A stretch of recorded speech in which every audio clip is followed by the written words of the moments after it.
O presidente Volodymyr Zelensky participou de uma reunião virtual com os líderes do G7. No encontro, ele pediu por ajuda em defesa aérea suficiente para deter os ataques russos.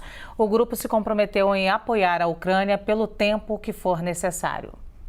Para explicar melhor esse cenário de guerra, vamos chamar mais uma vez o analista sênior de internacional, Américo Martins. Tudo bem, Américo? Uma boa tarde. Essa declaração do G7, por exemplo, simboliza o atual momento do conflito e mais, essas armas, elas podem chegar no momento em que elas forem eventualmente transportadas em alguma velocidade na Ucrânia, Américo?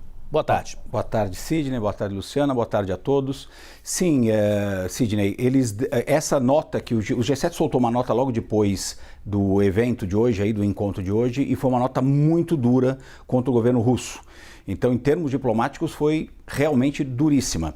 Eles dizem que vão, como a gente mencionou, apoiar a Ucrânia por quanto tempo for necessário. Eles também disseram que vão responsabilizar o presidente Putin e outras autoridades russas, não só pela anexação dos territórios ucranianos que aconteceu na semana passada, mas com esses ataques horríveis que aconteceram na Ucrânia ontem. Agora, nem todos os desejos do presidente Zelensky foram atendidos hoje. Ele fez 3 pedidos quando ele abriu a reunião do G7.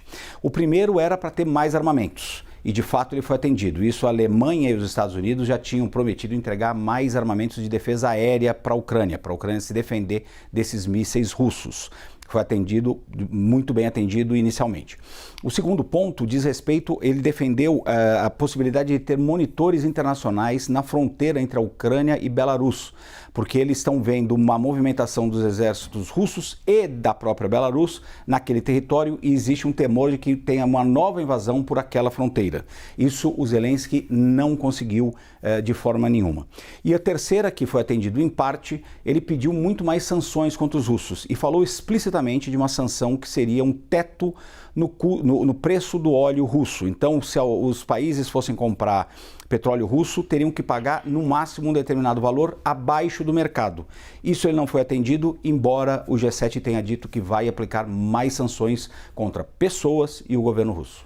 Ô, Américo, às vezes é até estranho entender como é que funciona a questão das sanções e dessas falas, dessas narrativas mesmo de condenação por parte de países, de grandes potências, porque afinal de contas, se você está com bombas sobre a sua cabeça, né, que é o que está acontecendo na Ucrânia, você pedir mais sanções ou você pedir que alguém condene o outro país porque está destacando bomba, me parece que, do ponto de vista diplomático, certamente funciona, mas do ponto de vista prático, me parece que as coisas não andam. E tudo isso às vésperas do inverno no hemisfério norte, né? Você tem razão, Lu, em alguns aspectos. Tem uma intenção aí, quando o Zelensky pede armamentos e sanções, ele está pedindo reforços para a política ucraniana em 2 momentos diferentes no tempo.